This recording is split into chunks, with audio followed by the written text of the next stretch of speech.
चलिएगा भाई, SSC GD के रिस्पेक्ट में एक सब्जेक्ट तो हमने आपको करा दिया है, लगभग जियोग्राफी कंप्लीट करा दिए हैं, 1 से 2 पेज बचा है, वह भी करा देंगे। आज जो हम शुरुआत कर रहे हैं वह फिजिक्स, केमिस्ट्री और बायो है। देखिएगा, क्लास में हमने जियोग्राफी कंप्लीट करा दिया है। शाम के वक्त में जो बच्चे क्लास में आए होंगे उनका जियोग्राफी कंप्लीट होगा। हमने आपको बोला था जियोग्राफी करा देंगे, पॉलिटी करा देंगे, इकोनॉमिक्स करा देंगे, धीरे धीरे पूरा क्वेश्चन करा देंगे। जितना भी एसएससी ने पूछा है, जीडी ने जितना भी क्वेश्चन पूछा है, सारे के सारे क्वेश्चन हम करा देंगे। तो इसी के रिस्पेक्ट में जियोग्राफी तो हमने क्लास में निपटा दिया। अभी जो है यहां पर ऑनलाइन माध्यम से फिजिक्स, केमिस्ट्री और बायो निपटाने चल रहे हैं। यानी कि फिजिक्स कर लेंगे, केमिस्ट्री कर लेंगे, बायो कर लेंगे, पूरा का पूरा क्लास फिजिक्स, केमिस्ट्री और बायो से हम आपको बता देंगे और क्लास आपका खत्म हो जाएगा। ठीक है भाई, आपको जियोग्राफी कंप्लीट करा दिया गया है, फिजिक्स, केमिस्ट्री, बायो शुरुआत कर रहे हैं। लगभग 3 से 4 वीडियो लगेंगे, पूरा का पूरा कंप्लीट हो जाएगा। हो सकता है 2 ही वीडियो में कंप्लीट कर दें, तो पहला छोटा सा है उसको कंप्लीट करिएगा, फिर आगे हम लोग फिजिक्स, केमिस्ट्री, बायो कंप्लीट करेंगे। यह जो क्लास है एसएससी जीडी में तो आएगा ही आएगा, उत्तर प्रदेश पुलिस में भी इसका क्वेश्चन मोस्ट इंपॉर्टेंट बनेगा। बिहार का पेपर देंगे, उसमें भी यहीं से क्वेश्चन आएगा। तो सबसे पहले शुरुआत करते हैं, ध्यान से सुनिएगा। क्वेश्चन जो आपके किताब का जो पहला क्वेश्चन मिलेगा, इसमें पूछा है क्वेश्चन, मछलियों के समूह को क्या कहा जाता है। तो देखिएगा, अगर हम बात करें कि कोई मछली है, इस मछलियों का ग्रुप क्या कहलाता है? मछलियों का ग्रुप कहलाता है शॉल, SHALL। क्या कहलाता है? मछलियों का ग्रुप कहलाता है शॉल। क्या कहलाता है भाई? शॉल कहलाता है। याद रखेंगे। थोड़ा सा और अगर हम बात करें तो इसमें देखिएगा, मछली के हृदय में 2 चैम्बर होते हैं। कितने चैम्बर होते हैं? 2 चैम्बर। अरे अब छोटे पर से तोड़े होंगे, इस प्रकार का होता है। मछली जब बनती होगी घर पे तो इसको लात से दबाकर आवाज निकालते थे, यही मछली का हृदय है। और इसके हृदय में कितने चैम्बर होते हैं भाई? 2 चैम्बर। कितने चैम्बर? 2 चैम्बर। एक प्रश्न पूछा है, प्रश्न क्या है? कह रहा है मछलियों में मौजूद राइबोफ्लेविन विटामिन क्या कहलाता है? राइबोफ्लेविन यानी कि मछलियों में जो मौजूद है राइबोफ्लेविन विटामिन क्या कहलाता है? बस यह छोटा सा क्वेश्चन है, सुनिएगा। क्वेश्चन है इसका मतलब कि जो मछलियों के शरीर में राइबोफ्लेविन विटामिन पाया जाता है, आपको पता है कि मछली में मुख्य रूप से 3 विटामिन मिलते हैं। विटामिन ए भी मिलता है, लीवर में विटामिन डी भी मिलता है और विटामिन बी भी मिलता है। मछली में मुख्य रूप से 3 प्रकार के विटामिन मिलते हैं। प्रश्न कह रहा है कि जो मछली के शरीर में राइबोफ्लेविन विटामिन मिलता है वह रियल में क्या कहलाता है? तो राइबोफ्लेविन, याद रखिएगा, विटामिन B2 को कहते हैं। किसको कहते हैं? B2 को। तो पहला क्वेश्चन क्लियर। मछलियों के शरीर में जो विटामिन होता है, नाम क्या होता है? मछलियों के शरीर में जो B1 B2 विटामिन पाया जाता है, उसका रासायनिक नाम क्या है? राइबोफ्लेविन, या उसे बोलते हैं विटामिन B2। क्या बोलते हैं? Vitamin B2। आप यही याद रखिएगा कि विटामिन B1 को हम बोलते हैं थायामीन। विटामिन B1 को हम बोलते हैं थायामीन। ध्यान से सुनिएगा, फोकस करिएगा। विटामिन B1 को हम थायामीन कहते हैं। थायामीन मत बोलिएगा, थायामीन हो जाएगा, यह अम्ल हो जाएगा जो डीएनए में पाया जाता है। हम यहाँ पर थायामीन बोल रहे हैं। विटामिन B1 को हम बोलते हैं भाई थायामीन। और याद रखिएगा, विटामिन B1 की कमी से रोग होता है और उस रोग का नाम है बेरी रोग। विटामिन B1 की कमी से एक रोग होता है, उस रोग का नाम होता है बेरी रोग। तंत्रिका तंत्र प्रभावित हो जाता है, इसमें व्यक्ति का शरीर सही से काम नहीं करता है, लकवा मार देता है, एक अलंग समाप्त हो जाता है, पैर पतले पतले, पेट निकलने की स्थिति में हो जाता है, लकवा की स्थिति हो जाती है। उस रोग को हम कहते हैं, क्या बोलते हैं? बेरी रोग। और याद रखिएगा भाई, याद रखिएगा, विटामिन B1 की कमी से रोग कौन सा होता है? बेरी रोग। कौन सा? बेरी रोग होता है। चावल को ज्यादा मात्रा में धुलने से कौन सा विटामिन नष्ट हो जाता है? यह प्रश्न पूछा जाता है। चावल को ज्यादा मात्रा में धुलने से और ज्यादा पॉलिश वाला चावल खाने से। पॉलिश वाले चावल का मतलब क्या है कि जब किसी चावल को हम रगड़वा देते हैं, जबरदस्ती दरवा देते हैं, तो उस प्रकार के चावल को, जब चावल की ऊपरी परत निकलकर खत्म हो जाती है, चावल जो चमकने लगता है, उसे बोलते हैं पॉलिश वाला चावल। और पॉलिश वाला चावल जब खाते हैं तो याद रखिएगा, उसमें से विटामिन B1 नष्ट हो गया होता है। और जब B1 नष्ट हो जाता है तो बेरी रोग होता है। तो क्वेश्चन सुनिएगा, प्रश्न आपसे पूछा जाता है कि पॉलिश वाला चावल खाने से कौन सा रोग होता है? तो विटामिन B1 रोग, मतलब क्या होता है? बेरी रोग होता है, क्योंकि उसमें विटामिन B1 नहीं होता है। तो क्वेश्चन सुनिए, पॉलिश वाला चावल या चावल को ज्यादा धुलने पर कौन सा विटामिन नष्ट हो जाता है? तो विटामिन B1, और इससे रोग होता है बेरी बेरी। दूसरा क्वेश्चन अगर पूछा जाए कि गोल्डन राइस क्या होता है? गोल्डन राइस क्या होता है? गोल्डन राइस क्या होता है? जिसे बोलते हैं सुनहरा चावल। क्या बोलते हैं? सुनहरा चावल। तो गोल्डन राइस जो होता है इसमें विटामिन ए की मात्रा बहुत भरपूर होती है। विटामिन ए की मात्रा बहुत भरपूर होती है। पूछा जाता है गोल्डन राइस में क्या होता है? विटामिन ए की मात्रा सबसे ज्यादा होती है। विटामिन ए की मात्रा सबसे ज्यादा होती है। अगर पूछ दे कि इसमें प्रोटीन कौन सा होता है तो beta carotene protein, beta carotene protein होता है। इतनी बातें आपको पहले क्वेश्चन से याद रखना है। क्वेश्चन मात्र इतना था कि मछलियों का झुंड क्या कहलाता है? मछलियों का समूह कहलाता है शॉल। क्या कहलाता है? शॉल। और याद रखेंगे पूछा गया है कि मछलियों के शरीर में जो राइबोफ्लेविन विटामिन मिलता है उसका नाम क्या है? किसे कहते हैं? तो B2 को। किसे कहते हैं? B2 को। अगला क्वेश्चन है, ध्यान से देखेंगे। नेक्स्ट है एजारीडेक्टा इंडिका किसका नाम है? लिखते हैं, है ना? लिखते हैं, क्या लिखा है? लिखेंगे एजारीडेक्टा इंडिका किसका नाम है? इंडिका किसका नाम है? तो सुनिएगा, क्या है क्वेश्चन?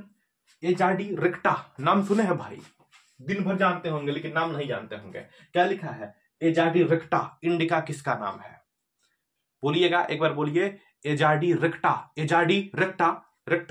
रेक्टा इंडिका किसका नाम है? तो नीम का वनस्पतिक नाम है। नीम का वनस्पतिक नाम है, यानी कि नीम का जो वनस्पतिक नाम है उसका नाम क्या है? तो क्या बताएंगे?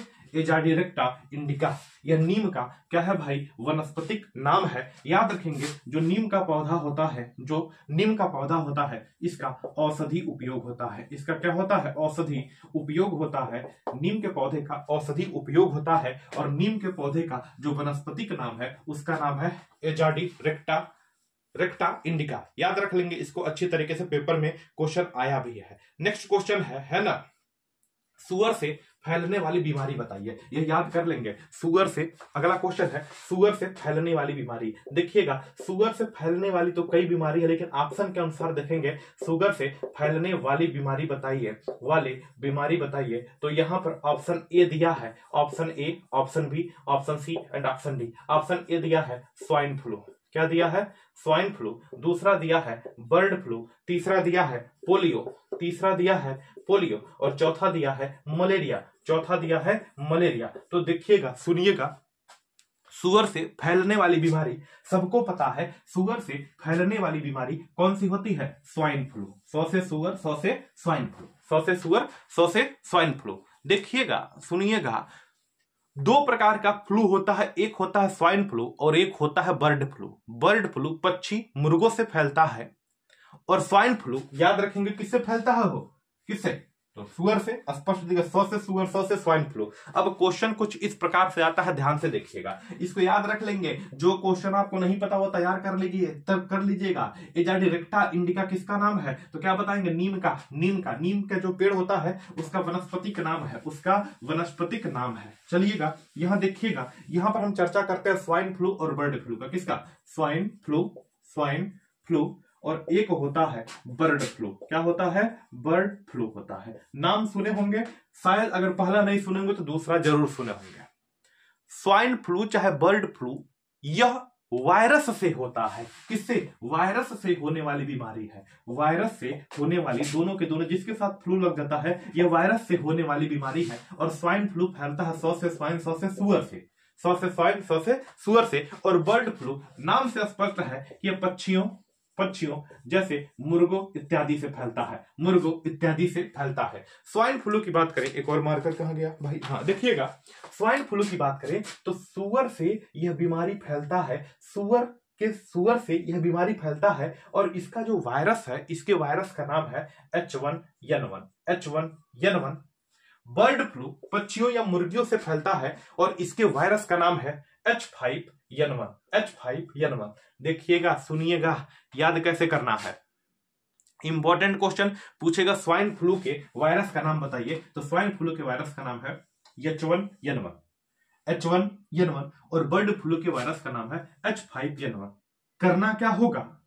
देखिएगा, बर्ड लिखेंगे तो ए में खुद 5 दिख रहा है, खुद 5 दिख रहा है, यानी कि H5N1 होगा इसके वायरस का नाम। और याद रखेंगे जब H5N1 इसके तो H1N1 इसके वायरस का नाम हो जाएगा। तो स्वाइन फ्लू के वायरस का नाम H1N1, याद करने का तरीका है, इसमें 5 दिख रहा है तो H5N1 हो जाएगा। क्लियर है? तो इसके वायरस का नाम है। अब वायरस से कौन कौन से रोग फैलते हैं, आइए कंप्लीट यहीं पर लिख देते हैं। देखिएगा वायरस से कौन कौन से रोग फैलते हैं, यही हम लोग लिख देते हैं, पेपर में क्वेश्चन आता है। देखिए वायरस से जो रोग फैलते हैं उनको याद करने का ट्रिक है छोटा सा, याद रखिएगा। नहीं बोलते हैं दिनों में बेकार हो गया, हम लोग बोलते हैं अरे यार पूरा का पूरा दिन बर्बाद हो गया, आप लोग ऐसे बोलते हैं, है ना? सेम उसी प्रकार से हम यहां पर थोड़ा सा शब्दों को तोड़कर बोलेंगे डे पोहे में गए चरे, है ना, गए चरे, डे पोहे में गए चरे, मतलब दिन, पोहे मतलब नाला में चला गया। इसे याद रख लीजिएगा, डे पोहे में गए चरे। क्या बोलेंगे? डे पोहे में गए चरे। तो डे से डेंगू बड़ा मोस्ट इंपॉर्टेंट है जी। डे से डेंगू भी वायरस से होता है, इसे बोलते हैं हड्डी तोड़ बुखार। क्या बोलते हैं? हड्डी तोड़ बुखार। और याद रखिएगा डेंगू जो वायरस से होता है इसे जो बोलते हैं हड्डी तोड़ बुखार, याद रखेंगे इसमें मानव शरीर में प्लेटलेट्स की मात्रा गिरने लगती है, मानव शरीर में प्लेटलेट्स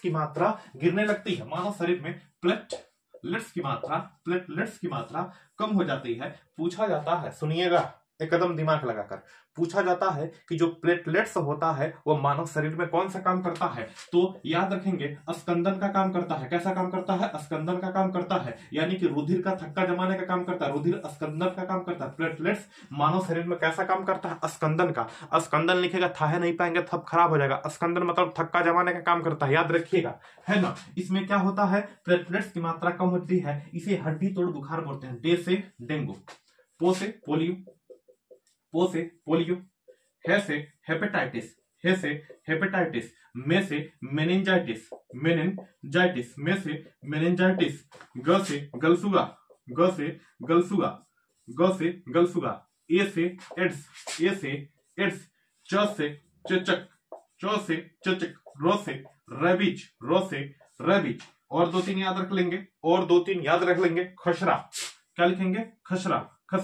खसरा जो होता है भाई, है ना, शरीर पर छोटे छोटे चिकते दाने पड़ जाते हैं। खसरा जो होता है यह भी वायरस से होता है, और इसके वायरस का नाम है मम्प वायरस। क्या नाम है? Mump virus. इसके वायरस का नाम क्या है? Mump virus. इसको भी याद रखिएगा। देखिएगा इसमें बोर्ड पर, सुनिए, समझ सुनाई दिखाई सब दे रहा होगा तो पढ़ते जाएंगे।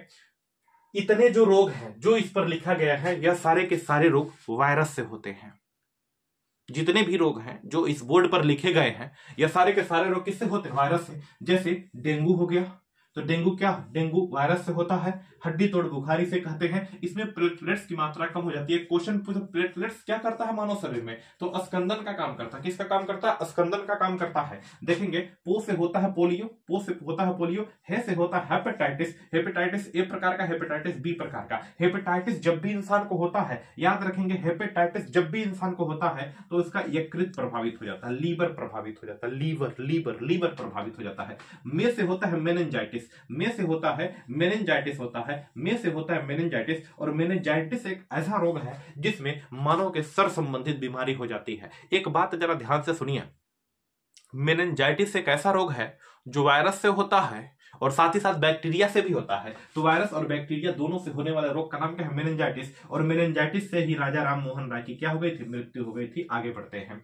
गौ से होता है गलसुगा, सबको हुआ होगा बचपन में। ए से होता है एड्स में इम्यूनो सिस्टम कमजोर हो जाता है, याद रखेंगे। च से होता है चेचक, र से होता है रैबीज। अब सुनिएगा, चेचक के बारे में सबसे पहले बताने वाले व्यक्ति का नाम है एडवर्ड जेनर। चेचक के बारे में सबसे पहले बताने वाले व्यक्ति का नाम क्या है? Edward Jenner. अब यहां से सुनिएगा भाई, कुछ बुझा रहा है? दिखाई दे रहा है कि नहीं? सब तो ठीक है ठाक है जी। देखेंगे चेचक के बारे में सबसे पहले बताने वाले व्यक्ति का नाम है एडवर्ड जेनर। क्या नाम है? Edward Jenner. और याद रखिएगा एडवर्ड जेनर है, शरीर पर सबसे पहले छोटे छोटे चकत्ते फफोले के साथ पढ़े, तो एडवर्ड जेनर ने ही इसका नाम दिया चेचक। क्या नाम दिया? चेचक। तो चेचक के बारे में सबसे पहले बताने वाले व्यक्ति का नाम कौन है? कौन थे? Edward Jenner. Edward Jenner. और एडवर्ड जेनर ने ही सबसे पहले चेचक का टीका खोजा। सबसे पहले चेचक का टीका किसने खोजा? एडवर्ड जेनर ने। सुनिएगा भाई, सुनिएगा, कई क्वेश्चन आता है, देखेंगे। सबसे पहले खोजा गया टीका, धरती पर सबसे पहले कोई टीका खोजा गया, तो सबसे पहले खोजा गया जो टीका था वो किसका टीका था? चेचक का टीका। किसका? चेचक का टीका। और खोजने वाले व्यक्ति का नाम क्या था? तो एडवर्ड जेनर। क्या नाम था? Edward Jenner. और इस वजह से एडवर्ड जेनर ने सबसे पहले टीका खोजा था, सबसे पहले चेचक का टीका खोजा था, टीके के बारे में बताया था, और इसलिए एडवर्ड जेनर को बोलते टीकाकरण का जनक। क्या बोलते हैं? टीकाकरण का जनक। क्या बोलते हैं भाई? टीकाकरण का जनक। देखिएगा, एक रोग है रेबीज। एक रोग है रेबीज, यह अलग ही इसका मसला होता है रेबीज का। रेबीज याद रखेंगे, आमतौर पर सब लोग जानते हैं, दिखाई दे रहा है नीचे, आमतौर पर सब लोग जानते हैं कि कुत्ता काटने पर रेबीज नामक रोग हो जाता है। सबको पता होगा कि कुत्ता काटने पर रेबीज नामक रोग हो जाता है। देखिएगा, एक रोग है रेबीज। रेबीज है ना, किस वायरस से होता है? तो रेट्रो वायरस से। किस वायरस से? रेट्रो वायरस से यह रेबीज हो जाता है। कुत्ता काटने से यह रोग होता है। केवल का केवल कुत्ता काटने से नहीं, ध्यान से देखिएगा, किनके किनके काटने से रेबीज हो सकता है। बंदर काट ले तो भी रेबीज, कुत्ता काट ले तो भी रेबीज, गिलहरी काट ले तो भी रेबीज, बंदर काट ले तो भी रेबीज। इनके शरीर में रेट्रो वायरस होता है जो रेबीज होने की संभावना रहती है। रेबीज जो हो जाता है, यह जो बीमारी हो गई जिस व्यक्ति को, उसको जल से डर लगने लगता है। जल से डर लगने लगता है, पानी से डर लगने लगता है, इसलिए इसे बोलते हैं पानी से डर, मतलब हाइड्रोफोबिया। क्या बोलते हैं? हाइड्रोफोबिया। क्या बोलते हैं? हाइड्रोफोबिया। इस रोग को बोलते हैं हाइड्रोफोबिया। और याद रखेंगे, रेबीज के टीके की खोज लुई पास्चर ने की थी। किसने की थी? लुई पास्चर ने। लुई पास्चर ने रेबीज के टीके की खोज किसने की थी? लुई पास्चर ने। एक लाइन में बताएंगे, रेबीज के टीके की खोज किसने की थी? तो लुई पास्चर ने। देखिएगा, क्वेश्चन आया पेपर में कि जलांतक रोग, क्या बोलते हैं? जलांतक रोग, नाम सुने हैं जी? जलांतक रोग किसके वजह से होता है? जलांतक रोग किसके वजह से होता है? तो जलांतक जो रोग है, यह हिंदी नाम है और इसी को इंग्लिश में रेबीज कहते हैं। सोच लीजिए, इसी को इंग्लिश में रेबीज कहते हैं। किसके वजह से होता है? वायरस की वजह से। इस बोर्ड पर जितना मैटर लिखा गया है, डेंगू हो गया, पोलियो हो गया, हेपेटाइटिस हो गया, मेनिंजाइटिस हो गया, खसरा हो गया, गलसुआ हो गया, एड्स हो गया, रेबीज हो गया, चेचक हो गया, है ना, इत्यादि जो भी लिखा गया है, यह सब के सब वायरस से होने वाले रोग हैं। किससे होने वाले रोग हैं? वायरस से होने वाले रोग हैं। एक क्वेश्चन आता है, काला जार किससे होता है? क्वेश्चन आता है, काला जार किससे होता है? बहुत ज्यादा इस समय चर्चा में ही रोग चल रहा है, काला जार। तो पूछा जाता है काला जार किससे होता है? तो काला जार प्रोटोजोआ से होता है। किससे होता है? प्रोटोजोआ से होने वाला रोग है काला जार। प्रोटोजोआ यानी कि परजीवी, हिंदी में लिखेगा तो लिखेगा परजीवी से होने वाला रोग है। काला जार किससे होने वाला रोग है? तो परजीवी यानी कि प्रोटोजोआ से होने वाला रोग है। आगे बढ़ते हैं, ध्यान से देखते चलिएगा। लगभग 2 से 3 वीडियो में पूरा का पूरा फिजिक्स, केमिस्ट्री, बायो जो भी क्वेश्चन दिया है वह करा देंगे, है ना। नेक्स्ट बढ़ते हैं आगे, सुनिएगा आगे क्या बोला है। स्क्रीनशॉट लेते रहिएगा और ले लेकर मोबाइल में भरते रहिएगा, क्योंकि दोबारा कौन पढ़ता है स्क्रीनशॉट लेने के बाद। ठीक है, आप लोग बना लेंगे नोट्स तो ठीक है। अगला क्वेश्चन है भाई, देखिए लिखा है सुअर से फैलने वाली बीमारी तो बता दिए हैं, स्वाइन फ्लू, H1N1 इसके वायरस का नाम होता है। अगला क्वेश्चन है, अंडे की जर्ती के पीले भाग में कौन सा विटामिन मिलता है? देखिएगा दोस्त, यह अंडा है और अंडे का यह बीच वाला कहलाता है जर्दी। यह होता है पीला कलर का। किस रंग का होता है? पीला रंग का। किस रंग का? पीला रंग का। देखिएगा, अंडे का जो सफेद वाला भाग है इसे बोलते हैं प्रोटीन। क्या बोलते हैं? प्रोटीन। अब अंडा भी बताना दिखाना नहीं पड़ेगा यार, खैबे किए हैं, जानते हैं, सब चीज जानते हैं, मिल जाएगा, दही को 3 को हूर लेंगे, यही पढ़ना है रे। क्या क्वेश्चन है? अंडे का जो यह सफेद वाला भाग है इसे बोलते हैं प्रोटीन। क्या है? प्रोटीन। अंडे का जो पीला वाला भाग है इसमें होता है वसा। इसमें होता है वसा। अंडा का जो पीला वाला भाग है इसमें होता है वसा। क्या होता है? वसा होता है। और याद रखिएगा, इस पीले वाले भाग का नाम है लेंसोजिन। क्या नाम है? लेंसोजिन। इस पीले वाले भाग का नाम है लेंसोजिन। यह जो अंडा है इसमें जो प्रोटीन पाया जाता है उसका नाम है एल्ब्यूमिन प्रोटीन। क्या है? Albumin protein, albumin protein. Globulin भी बोलता है, पूछा जाता है, एल्ब्यूमिन फिलहाल याद रखिए। अंडे में जो प्रोटीन पाया जाता है नाम क्या है? Albumin protein. और अंडे का जो बीचों बीच का पीला भाग है यह होता है वसा। यह क्या होता है? वसा। और इस वसा का नाम क्या है? लेंसोजिन। क्या नाम है? लेंसोजिन। देखिएगा सफेद वाला भाग खाने से प्रोटीन की प्राप्ति होती है। प्रश्न हमसे पूछा है कि अंडे का जो बीचों बीच का भाग है, अंडे का जो बीचों बीच का भाग है, सुनिएगा भाई, अंडे के बीचों बीच भाग में कौन सा विटामिन मिलता है? अंडे का जो पीला जर्ती वाला भाग है इसमें विटामिन B12 मिलता है। कौन सा विटामिन मिलता है भाई? विटामिन B12 मिलता है। इसको याद रख लेंगे, इसको याद रख लेंगे। विटामिन B12 अंडे के पीले वाले भाग में मिलता है।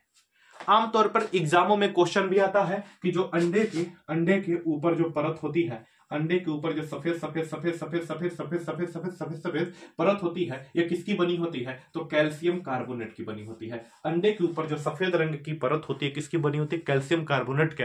अब कौन दिमाग में आया होगा जो गुलाबी कलर का होता है वो केकर बना होता है? तो वो कैल्शियम कार्बोनेट का। काला कलर होगा वो भी कैल्शियम कार्बोनेट का। जो ऊपर का खोलो बनेगा वो किसका बना होगा? CaCO3। इसे बोलते हैं कैल्शियम कार्बोनेट। क्या बोलते हैं? कैल्शियम कार्बोनेट बोलते हैं इसको। क्या बोलते हैं? कैल्शियम कार्बोनेट इसे बोलते हैं। इसको याद रखिएगा, क्या बोलते हैं? Calcium carbonate. और मुर्गी की बात करें, है ना, छोड़िए महाराज, क्या मुर्गी मुर्गा, है ना, हो गया बात खत्म। चलिए आगे बढ़ते हैं। नेक्स्ट क्वेश्चन है, अगला क्वेश्चन है कि टमाटर और हरी सब्जी में कौन सा विटामिन होता है? लिख लेंगे टमाटर किसमें? टमाटर और हरी सब्जी में।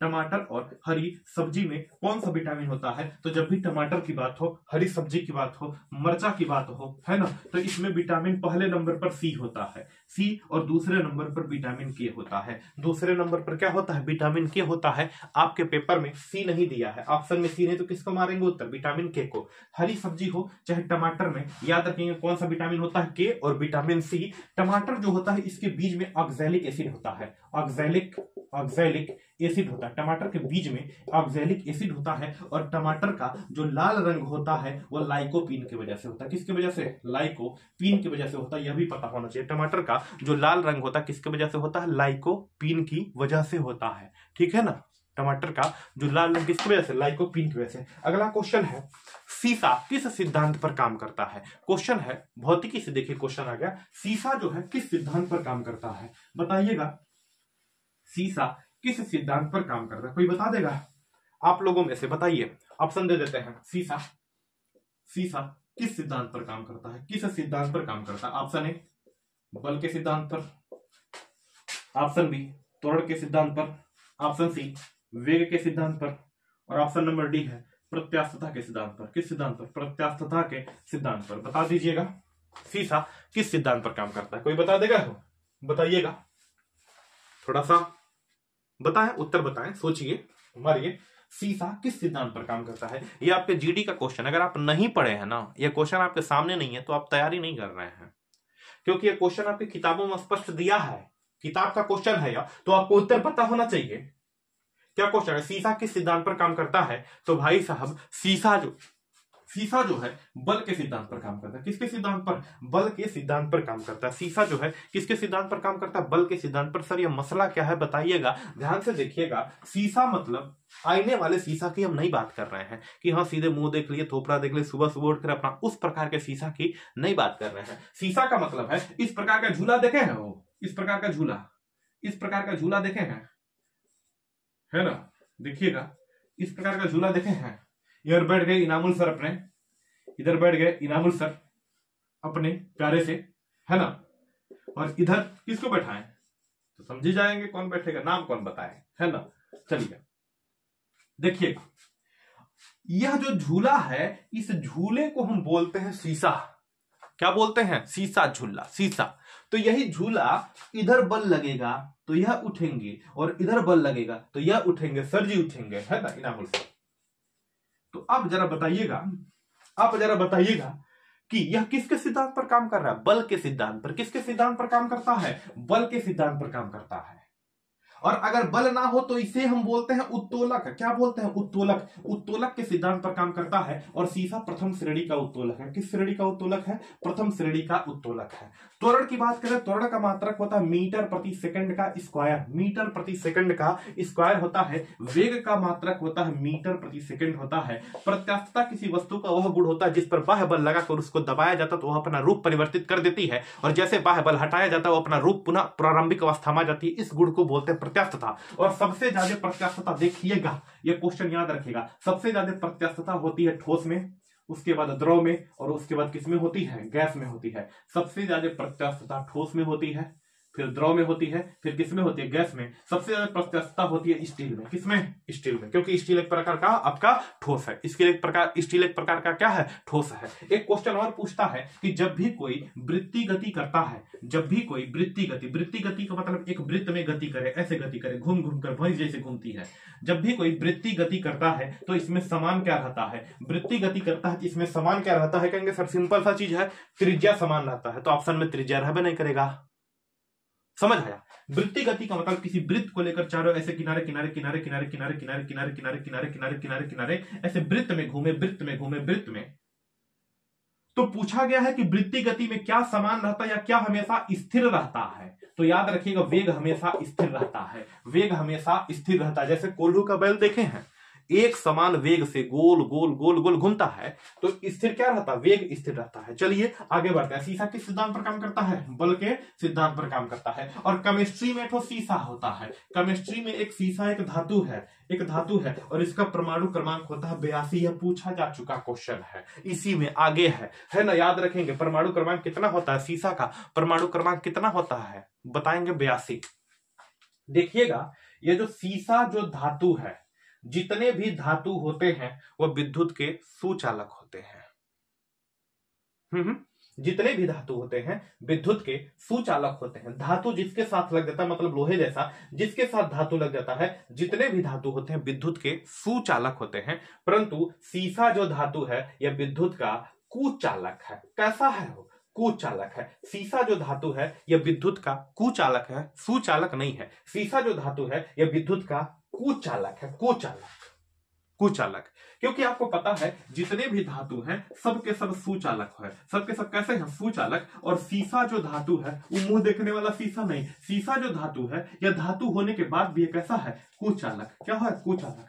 और जितने भी अधातु होते हैं, अधातु, यह सब विद्युत के क्या होते हैं? विद्युत के अधातु, मतलब इसमें विद्युत नहीं चलेगी तो विद्युत के कुचालक होते हैं। लेकिन एक धातु है ग्रेफाइट, ग्रेफाइट जो होता है विद्युत का सुचालक होता है। कैसा होता है? सुचालक होता है। इसको याद रखिएगा। अगर हम विद्युत की ही बात करें तो याद रखेंगे विद्युत की जो शुद्ध जल होता है, शुद्ध जल, वर्षा का जल चाहे शुद्ध जल चाहे आशुद्ध जल, यह हमेशा कुचालक होता है। पूछा जाता है कि अगर कोई जल है, अगर कोई वर्षा का जल है, अगर कोई वर्षा का जल है या आशुद्ध जल है या एकदम सबसे शुद्ध जल है, तो इसमें बताइए विद्युत का प्रवाह होगा कि नहीं? तो विद्युत का कुचालक होगा। विद्युत का क्या होगा?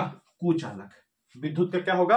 कुचालक। परंतु जैसे इसमें कोई अशुद्धि मिलाते हैं, जैसे इसमें कोई भी चीज मिला देंगे, कोई भी चीज अशुद्ध होना चाहिए, जैसे नमक हो गया, तेल हो गया, सरफ हो गया, कुछ भी मिला देंगे तो ये अब शुद्ध पानी नहीं रहा, ये कैसा हो गया? अशुद्ध। और जैसे अशुद्ध पानी हो जाता है तो विद्युत का क्या बन जाता है? वह सुचालक। सुचालक शुद्ध रहेगा तो कुचालक, और जैसे अशुद्ध हो गया तो क्या बन जाएगा? सुचालक। क्या बन जाएगा? सुचालक। अगला क्वेश्चन है, कौन सा रोग क्षुत बीमारी नहीं है? देखेंगे, आगे बढ़ते हैं। सब ठीक ही है। क्वेश्चन कह रहा है कौन सा रोग छूत बीमारी नहीं है? छूत बीमारी के बारे में जानते हैं आप? छूत बीमारी बताइएगा। कह रहा है कौन सा रोग छूत बीमारी नहीं है?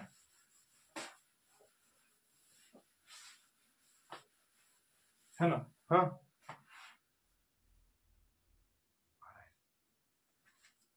क्वेश्चन है कौन सा रोग छूत बीमारी नहीं है? छूत बीमारी नहीं है। छूत बीमारी नहीं है। ऑप्शन ए है क्षय रोग, ऑप्शन ए है क्षय रोग, ऑप्शन बी दमा, ऑप्शन सी मधुमेह, और ऑप्शन नंबर डी लिखा है स्ट्रोक। क्या लिखा है? स्ट्रोक। अब यह पूछा है कौन सी बीमारी छूत बीमारी है? बीमारी है नहीं, छूत बीमारी है। आप बताइएगा कौन सी बीमारी छूत बीमारी है? आप बताइए, है ना? तो देखेंगे छूत बीमारी क्या होता है। छूत का मतलब जिससे छुआ जाए, जिससे छुआने से हो जाए, छुआने से हो जाए। आपको पता है हमारा संविधान का अनुच्छेद 17 छुआछूत का अंत करता है। गांधी जी का सबसे फेवरेट अनुच्छेद माना जाता है 17। गांधी जी के अनुशंसा पर अनुच्छेद 17 जोड़ा गया और अनुच्छेद 17 अस्पृश्यता का अंत करता है। अस्पृश्यता मतलब छुआछूत का अंत करता है। और अस्पृश्यता अधिनियम यानी कि अस्पृश्यता छुआछूत कोई करता है तो उसके लिए 1955 में नियम बनाया गया जिसे बोलते हैं अस्पृश्यता अधिनियम 1955। नागरिकता का भी अधिनियम 1955 में बना था, दोनों याद रखेंगे। फिलहाल यहाँ पर छुआछूत जो होता है, प्रश्न कर कौन सी बीमारी छुआछूत वाली बीमारी है, छूत बीमारी है, छुआने से हो जाएगा।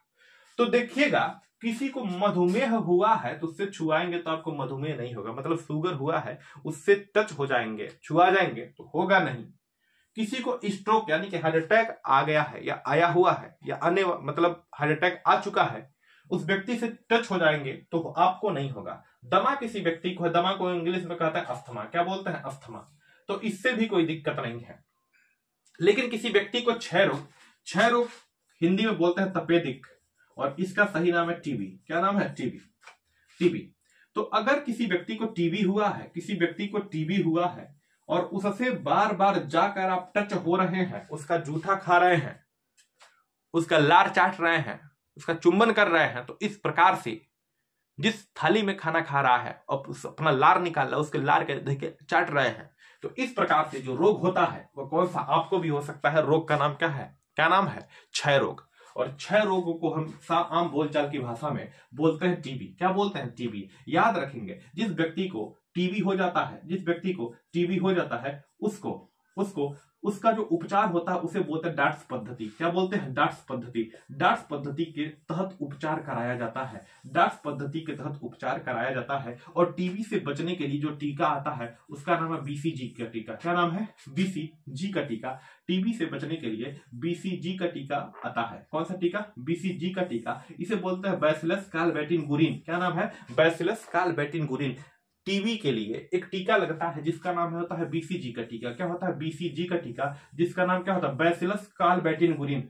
Bacillus Calmette Guerin. इसकी खोज गुरिन ने किया था। किसने किया था? गुरिन ने किया था। और इसी का नाम है बैसिलस कालबेटिन गुरिन। बीसीजी का टीका किस रोग के लिए दिया जाता है? क्षय रोग के लिए। किसके लिए दिया जाता है? क्षय रोग यानी कि टीबी के लिए दिया जाता है। और याद रखेंगे भाई बीसीजी का जो टीका होता है, बीसीजी का जो टीका होता है, याद रखेंगे जन्म के तुरंत बाद देना चाहिए। जन्म के तुरंत बाद देना चाहिए, या जन्म के तुरंत बाद नहीं दिया गया तो 24 घंटे के अंदर, 24 घंटे के अंदर दिया जाना चाहिए, 24 घंटे के अंदर दिया जाना चाहिए। और जो टीबी का जो इलाज होता है उसके पद्धति को हम बोलते हैं डॉट्स सिस्टम। क्या बोलते हैं? डॉट्स पद्धति। क्या बोलते हैं भाई? डॉट्स पद्धति। इसका याद रखेंगे, है ना। देखेंगे जो टीबी होता है, टीबी का जो वायरस, टीबी का जो बैक्टीरिया होता है, वायरस नहीं बैक्टीरिया से होता है। टीबी का जो बैक्टीरिया होता है, यह जो फेफड़ा होता है, पतली पतली फेफड़े के ऊपर झिल्ली लगी होती है, जिस झिल्ली का नाम है प्लूरा। क्या नाम है? प्लूरा। इसी प्लूरा को खा जाता है, इसी प्लूरा को इसका बैक्टीरिया खा जाता है। और इस व्यक्ति के साथ फेफड़ा सही ढंग से काम नहीं करता, खांसता है तो उसके खांसने के साथ, थूक के साथ हल्का हल्का ब्लड आने लगता है और वो रोग क्या कहलाता है? टीबी यानी कि क्षय रोग कहलाता है। आप याद रखेंगे टीबी, है ना। आपसे मेरा क्वेश्चन है कि टीबी दिवस कब मनाते हैं? बोलिएगा टीबी दिवस यानी कि तपेदिक दिवस कब मनाते हैं? आपसे मेरा क्वेश्चन है, उम्मीद करते हैं बता सकते हैं।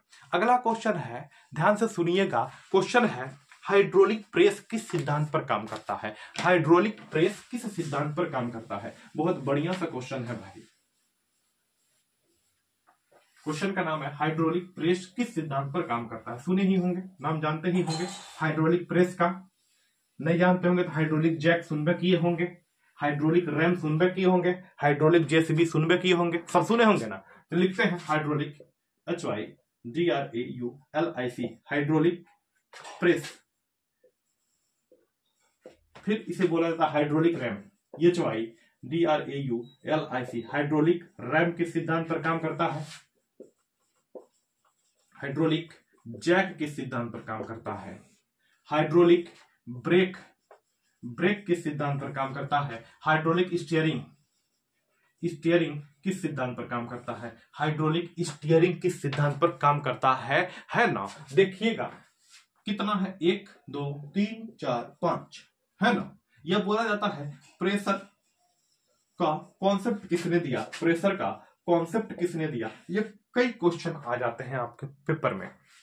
आप सोच रहे हैं हाइड्रोलिक के स्पेलिंग को कैसे लिखने, याद है भाई, सब्जेक्ट था हम लोगों में हाइड्रोलिक, बढ़िया था, पूरा स्पेलिंग याद है। देखिएगा बोर्ड पे क्वेश्चन कर रहा है हाइड्रोलिक प्रेस किस सिद्धांत पर काम करता है, हाइड्रोलिक रैम किस सिद्धांत पर काम करता है, हाइड्रोलिक जैक किस सिद्धांत पर काम करता है, हाइड्रोलिक ब्रेक किस सिद्धांत पर काम करता है, हाइड्रोलिक स्टीयरिंग किस सिद्धांत पर काम करता है, और पास्कल संबंधित कॉन्सेप्ट किसने दिया, यानी कि प्रेशर संबंधित कॉन्सेप्ट किसने दिया? तो देखिए पहले सुनिए, है ना। हाइड्रोलिक ब्रेक आप जानते हैं, नहीं ब्रेक जानते होंगे तो अब के जो नए नए वाहन आ रहे हैं उसमें हाइड्रोलिक स्टीयरिंग है। ऐसा नहीं कि ट्रैक्टर का स्टीयरिंग है तो चढ़ के खड़ा होकर घुमाना पड़ता था पहले। आज के डेट में जो गाड़ी आ रही है, हल्का सा स्टीयरिंग टच करेंगे तुरंत वह एक्टिव हो जाती है, ब्रेक हल्का सा टच करेंगे तुरंत लग जाएगा। और आप देखते होंगे जहां पर वाहन धुलाया जाता है तो हाइड्रोलिक से उसको उठा दिया जाता है, वाहन को देखे हैं कि नहीं देखे? अरे देखबे किए हैं, है ना। हाइड्रोलिक से उसको उठा दिया जाता है, उसे ही बोलते हैं हाइड्रोलिक प्रेस कहते हैं, चाहे हाइड्रोलिक रैम कहते हैं। आप देखते होंगे कभी कभी गाड़ी होती है तो पैर से जक लगाते हैं, नीचे जक लगाते हैं, देहाती भाषा में बोलते हैं जक, उसका सही नाम है जैक। दबाते हैं दबाते दबाते धीरे धीरे धीरे धीरे गाड़ी उठ जाती है। तो यह पूरा सिस्टम जिसके साथ हाइड्रोलिक शब्द जुड़ जाए, भाई सुनिएगा, जिसके साथ हाइड्रोलिक शब्द जुड़ जाए, जिसके साथ हाइड्रोलिक और हाइड्रोलिक शब्द जुड़ जाए, जिसके साथ हाइड्रोलिक शब्द जुड़ जाए, हमेशा याद रखिएगा इसके बारे में बताने वाले व्यक्ति का नाम है पास्कल। नाम क्या है? पास्कल। तो पूछा गया है hydraulic press, hydraulic ram, hydraulic jack, hydraulic brake किस सिद्धांत पर काम करता है? तो पास्कल के नियम पर। किसके? पास्कल के नियम पर। पास्कल के नियम पर यह काम करता है। और याद रखेंगे दाब के बारे में भी सबसे पहले बताने वाले व्यक्ति का नाम क्या है? पास्कल। क्या नाम है? पास्कल। और आपको हम बता दें भाई कि दाब के बारे में सबसे पहले बताने वाले व्यक्ति का नाम पास्कल है। दाब का मात्रक भी पास्कल होता है, दाब का मात्रक भी पास्कल होता है, दाब का मात्रक भी क्या होता है? पास्कल होता है ना। थोड़ा सा छोटा सा एक हमने वीडियो सोचे थे पूरा बनाने के लिए, लेकिन एक आवश्यक काम आ गया है, थोड़ा समझा रहे हैं। सोचे थे पूरा निपटा देंगे, लेकिन देखिएगा कहां हो पाया, मुश्किल से 12-13 क्वेश्चन 15 क्वेश्चन हो पाए हैं। तो 3-4 वीडियो में बने रहिएगा। बायो, फिजिक्स, केमिस्ट्री, बायो जितना पूछा है यहीं पर खत्म कर देंगे, ठीक है ना। इसका नोट्स बनाते जाइएगा अगर आपको सीखना चाहते हैं तो, नहीं तो मन करे देखबे मत करिए। चलिए, धन्यवाद।